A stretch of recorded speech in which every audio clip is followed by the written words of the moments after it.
नमस्कार, मी कीर्ती करंदीकर फाटक.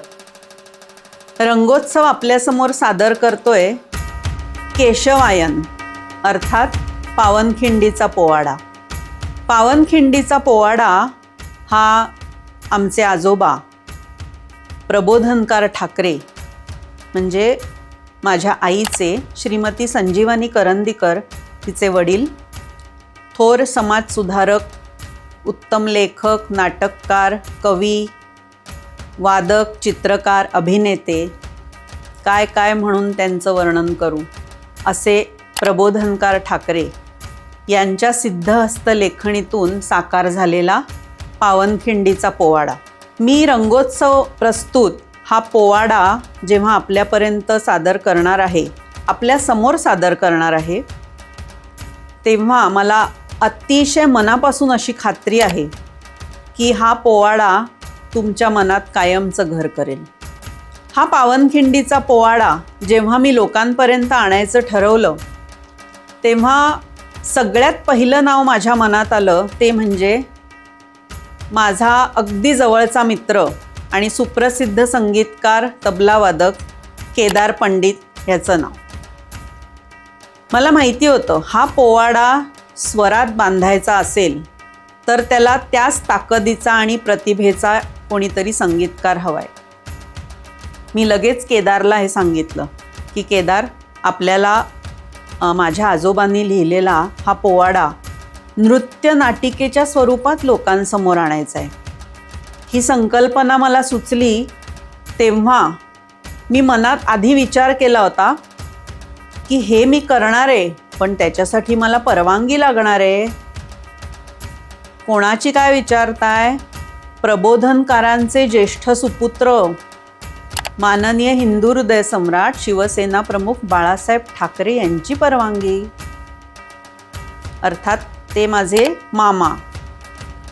मग पहिलं काम मी तेच केलं की त्यांच्याकडे गेले आणि माझ्या मनातली संकल्पना त्यांच्यासमोर मांडली. मी म्हटलं, मला आजोबांचा हा पावनखिंडीचा पोवाडा लोकांसमोर आणायचा आहे आणि तो एका नृत्य नाटिकेच्या स्वरूपात मला आणायचा आहे. त्याच्यासाठी तो आधी स्वरबद्ध करावा लागेल आणि नंतर मग त्याची नृत्य नाटिका बसवून तो आम्ही लोकांसमोर सादर करू. एका क्षणाचाही विलंब न करता मला त्यांनी परवानगी दिली, पण एक अट घातली. कीर्ती, जे करशील ते सगळं विचारपूर्वक आणि अतिशय व्यवस्थित करायचं, जबाबदारीपूर्वक करायचं, हे राहील ना लक्षात? मी म्हटलं हो.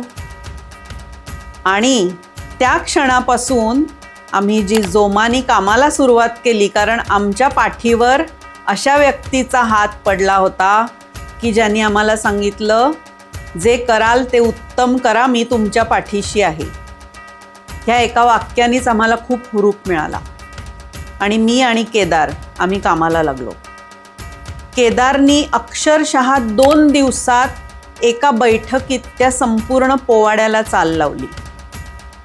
पुढे ओघाने मी गप्पांमध्ये तुम्हाला हे सगळं सांगणारच आहे आणि ह्या प्रोजेक्टमध्ये माझ्यासोबत जे जे कलाकार होते त्या सगळ्यांशी आपण गप्पा मारायचे. पण आता मी तुम्हाला जे सांगणार आहे की रंगोत्सव ह्या माझ्या यूट्यूब चॅनलवर तुम्ही सुरुवातीला केशवायन हे माझं ड्रीम प्रोजेक्ट बघणार आहात आणि नंतर ह्याच चॅनलवर मी तुमच्यासमोर अनेक प्रेरणादायी व्यक्तींच्या मुलाखती सादर करणार आहे की ज्यामुळे आपल्या रोजच्या आयुष्यात थोडासा जरी बदल झाला तरी आम्हाला खूप आनंद होईल. आणि माझ्या या रंगोत्सव चॅनलला तुम्ही भरभरून शुभेच्छा द्याव्यात अशी मी तुम्हाला मनापासून विनंती करते.